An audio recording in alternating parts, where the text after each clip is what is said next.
ఇంకొక కాంట్రవర్సీ ఏంటంటే జగన్ అన్నయ్య తీసుకుని వచ్చారు అన్నది చెప్పారు కదా, సరిగ్గా మన నాగ చైతన్య అన్నకి ఎక్స్ప్రెషన్స్ సరిగ్గా రావు.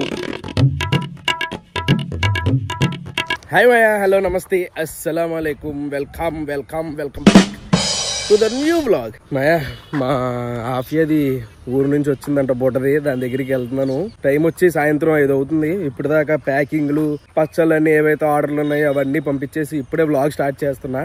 వీడియోలోకి వెళ్ళే ముందు లైక్ చేయడం మర్చిపోతున్నా. ఏమాత్రం లేట్ చేయకుండా వీడియోలోకి వెళ్ళిపోతాం. చేలో నవ్వారు మంచం, పైన ఏమో క్లీన్ స్కై, అక్కడేమో సన్సెట్ అవుతుంది. భలే ఉందిలే పీస్ఫుల్గా. ఆఫియా ఇలారా తాతయ్య,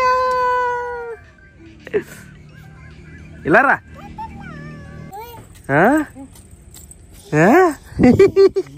బాగున్నావా ఆఫియా? ఎప్పుడొచ్చావు?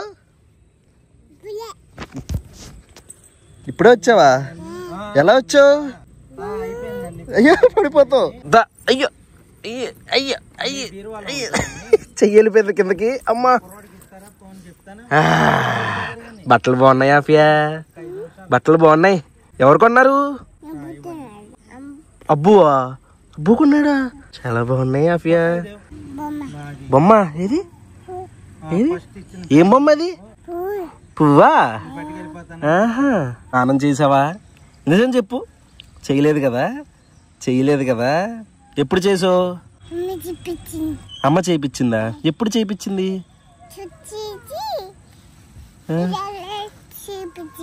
అలా చేయించిందా? నువ్వు పొద్దున్న చేసావా? ఇప్పుడు చేసావా? ఇప్పుడు చేయలేదు కదా? ఇప్పుడు చేయకుండా బట్టలు మార్చేసుకుని పౌడర్ రాసేసుకున్నావు కదా? దొంగ దొంగ. ఏ తీసేస్తున్నావే? ఎందుకే ఇసరు తీసేసావు? ఏంటో తెలుసా? ఏంటివి? దానిమ్మ. తెలుసా నీకు? ఎక్కడుందమ్మా బూచి?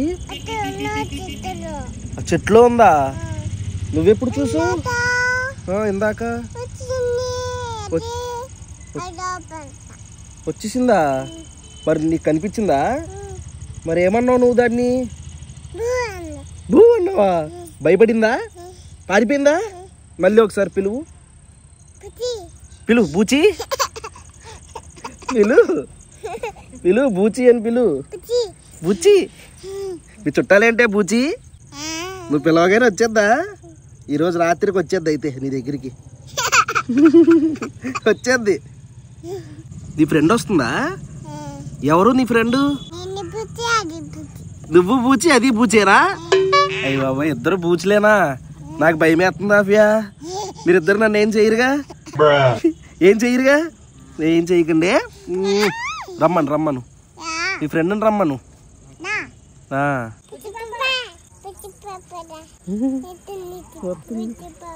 మా ఆఫియా ఫ్రెండ్ వచ్చేస్తుంది.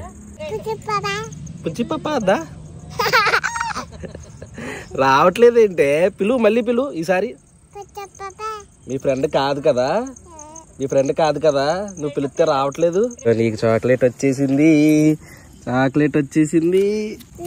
పట్టుకో, మళ్ళీ తీస్తానుండు.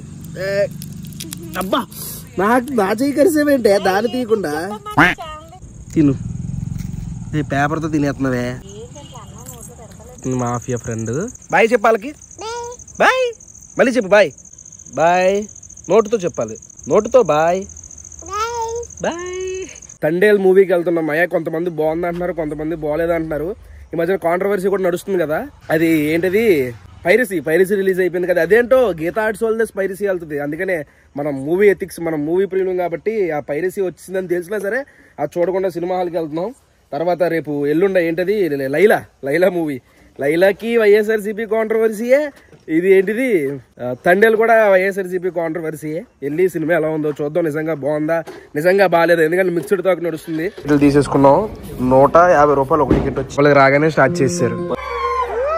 ఏ ఫ్రేమ్ లో చూసినా చెట్టు వస్తుంది ఏంట్రా బాబు అనుకున్నాను. ఇంతకీ స్క్రీన్ చిరిగిపోయింది చూడండి. అదిగోండి కనిపిస్తుందా? అక్కడ స్క్రీన్ చిరిగిపోయింది. అదేం చెట్లా కనపడుతుంది. ఇప్పుడే ఇంటర్వెల్ ఇచ్చాడు. ఎగ్ పఫ్ తింటున్నాం.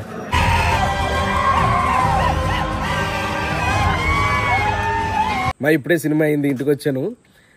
బేసిక్ గా ల్యాగ్ ఉంది అన్న విషయం వాస్తవే, నిజంగా ల్యాగ్ ఉంది. ఏంటంటే మనకి బేవచ్చమైన ఎలివేషన్ సీన్లు, పెద్ద పెద్ద బ్యాక్గ్రౌండ్ మ్యూజిక్లు అవి చూడడం అలవాటు అయిపోయి ఈ మధ్యన మొత్తం మన అందరం కూడా దానితోనే ఎక్స్పెక్ట్ చేసి వెళ్తున్నాం సినిమాకి. ఇది ఏంటంటే కంప్లీట్ లవ్ స్టోరీ, చాలా స్లోగా అలా వెళ్తుంది. ఫ్యామిలీకి అయితే చాలా బాగా నచ్చుద్ది, లవర్స్ కి అయితే ఇంకా బాగా నచ్చుద్ది. ఆల్రెడీ చాలా మంది లవర్స్ వెళ్ళిపోయి ఉంటారు, ఇంకా ఇన్ కేసు వెళ్ళకపోతే వచ్చేది ఫిబ్రవరి, ఇది అంతా వ్యాలంటైన్స్ వీక్ నడుస్తుంది కాబట్టి పక్కా లవర్స్ కలిసి ఈ సినిమాకి వెళ్ళొచ్చు. మంచి ఎమోషన్ ఉంటుంది సినిమా మొత్తం. ఇది ఏంటంటే ఒరిజినల్ గా జరిగిన మూవీ కాబట్టి, కాకపోతే ఆ సినిమా ఎథిక్స్ ఏవైతే ఉంటాయో బాగా వాడారు. అంటే బేసిక్ గా సినిమాలో చూపించినవి అన్ని అక్కడ జరగవు, కాకపోతే ఒక లైన్ తీసుకున్నారు. ఏదైతే మీ అందరికి తెలిసిందే, వేటకెళ్ళి వేట నుంచి పాకిస్తాన్కి వెళ్ళిపోయేది మాత్రం.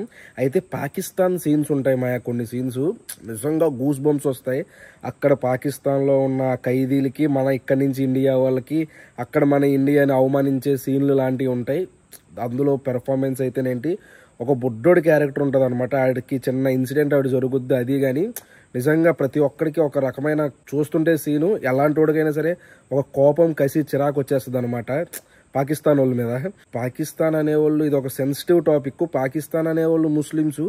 ఆ సీన్లు చూసినప్పుడు పాకిస్తాన్ వాళ్ళ మీద కోపం రావడం తప్పులేదు, కానీ మొత్తం ముస్లిమ్స్ మీద కోపం తెచ్చుకుంటూ ఇండియాలో ముస్లిమ్స్, హిందువులు లాంటి జరిగే ఇన్సిడెంట్స్ ఉంటాయి చూసారా, వాటికి ఇలాంటి సీన్లు ఇదవకుండా ఉంటే చాలు. ఇప్పుడు నేను ముస్లిము, అలాంటిది నాకు ఆ సీన్ చూసినప్పుడు, ఆ సీన్లు కొన్ని ఉంటాయి చూసినప్పుడల్లా చాలా కోపం, చిరాకు, అదో రకమైన ఏమంటారు దాన్ని, అది ఉంటుంది చూసారా, మన చుట్టాలని, మన ఇంట్లో వాళ్ళని, మనోళ్ళని ఎవరైనా ఏదన్నా చేస్తుంటే ఎంత కోపం వస్తుంది, ఆ టైప్ ఆఫ్ కోపం అనమాట. అదో రకమైన దాన్ని అంటారేమో బహుశా దేశభక్తి అని. దేవిశ్రీ ప్రసాద్ అన్నయ్య మరి పుష్పలో బిజీ అయిపోయి ఏంటో గానీ బ్యాక్గ్రౌండ్ మ్యూజిక్ ఒకటే టీటీ అదేదో వస్తుంది కదా వైలెన్, సేమ్ అదే మ్యాక్సిమం సినిమా అంతా అలాగే ఉంటది. ఇంకోటి ఏంటంటే చాలా మంది సరిగ్గా మన నాగ చైతన్య అన్నకి ఎక్స్ప్రెషన్స్ సరిగ్గా రావు అన్న వాళ్ళు అందరూ నిజంగా నోరు మూసుకోవాల్సిందే, అంత మంచి పెర్ఫార్మెన్స్ వచ్చింది. అసలు లాస్ట్ లో మీరు రీల్స్ లో కూడా చూసుంటారు, ఏది ఒక సీన్ ఉంటది రీల్స్ లో, ఆ సీన్ పెట్టి నిజంగా ఏడిపించేసేవాడిని అని. నిజంగా అక్కడ చాలా బాగా కనెక్ట్ అవుతాం ఎమోషన్ కి. ఇంకోటి ఏంటంటే ఎటువంటి వల్గర్ గానీ, పెద్ద పెద్ద రొమాన్స్ సీన్లు గానీ, ఫ్యామిలీతో కూర్చుని చూసేటప్పుడు ఇబ్బంది పడే సీన్స్ గానీ అలాంటివి ఏం లేవు. ఫ్యామిలీతో పక్కా వెళ్ళి చూడగలిగే సినిమా. మర్చిపోయాను, అది ఇంకొక కాంట్రవర్సీ ఏంటంటే జగన్ అన్నయ్య తీసుకుని వచ్చారు అన్నది చెప్పారు కదా, కానీ సినిమాలో ఎక్కడ కూడా అది కనిపించదు అనమాట. లైక్ ఒక ఆంధ్రప్రదేశ్ మినిస్టర్ ఒక అతను ట్రై చేసినట్టు కనిపిస్తుంది, మిగిలింది మొత్తం కూడా సెంట్రల్ గవర్నమెంట్ దే చూపిస్తుంది. ఇక్కడి నుంచి ఎవరు ట్రై చేసినట్టు ఏం చూపించదు. వైఎస్ఆర్సీపీ వాళ్ళందరూ అదే లైక్ వాళ్ళందరూ ఇది చేస్తున్నారు సినిమాని, చేసిందంతా జగన్ అన్నయ్య అయితే ఇదంతా క్రెడిట్ ఇవ్వలేదని చెప్పేసి. ఎనీవేస్ మనకు అలాంటివి ఏం తెలియదు, ఎవరైతే ఆ సిచ్యువేషన్ లో ఉన్నాయో వాళ్ళకి మాత్రమే తెలుస్తుంది. అలాగే ఇప్పుడు లైలా కాంట్రవర్సీ కూడా ఏదో జరుగుతుంది చూసారా. ఒక మాట ఎంత ఇంపార్టెంటో, ఒక్కళ్ళు స్టేజ్ మీదకి ఎక్కి మాట్లాడడం వల్ల 30,000 ట్వీట్లు పడ్డాయి. ఆ ప్రొడ్యూసరు, ఆ హీరో ఏదన్నా తేడా వస్తే ఎంత నష్టపోతారు, హెచ్డి ప్రింట్ వదిలేస్తున్నామని చెప్పేసి, అది ఇదని చెప్పేసి. అందుకనే నోట్లో మాట వదిలే ముందు 100 సార్లు ఆలోచించుకోవాలి. అలాంటిది నాలాంటి ఇప్పుడు అనుకో నేను ఏమైనా తేడా మాట్లాడితే కట్ చేసుకోవచ్చు, కానీ అంత పెద్ద పెద్ద స్టేజ్ల మీద మాట్లాడినప్పుడు ఆలోచించకుండా మాట్లాడితే పరిస్థితి అలా ఉంటది. అది మా మ్యాటర్. మీకు ఎలా అనిపించింది కింద కామెంట్ చేయండి. ఈ వ్లాగ్ అయితే ఇక్కడ ఏం చేస్తున్నాను. ఇక్కడ దాకా వీడియో చూసారంటే లైక్ చేయడం మర్చిపోద్దు. మళ్ళీ రేపు పొద్దున్న 8 ఇంకో వ్లాగ్ లో కలుద్దు. అప్పటి వరకు ఉంటాను మరి. జై హింద్.